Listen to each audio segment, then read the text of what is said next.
Lunedì 12 febbraio, Santi Martiri di Abitene. È il 43esimo giorno dall'inizio dell'anno, ne mancano 323 al termine. Il sole sorge alle 7:18 e tramonta alle 17:33. La luna si leva alle 8:48 e tramonta alle 20:54.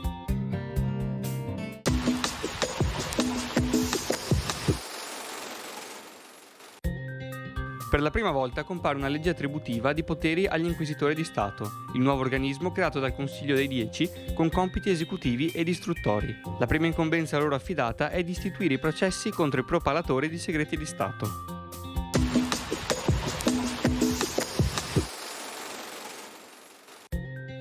Le previsioni per domani. Tempo stabile ma solo in parte soleggiato per tratti di nuvolosità medio-alta. Non si escludono locali riduzioni della visibilità in pianura nelle ore più fredde. Temperature minime in ulteriore calo, massime senza notevoli variazioni. Venti in quota moderati tesi da nord-ovest.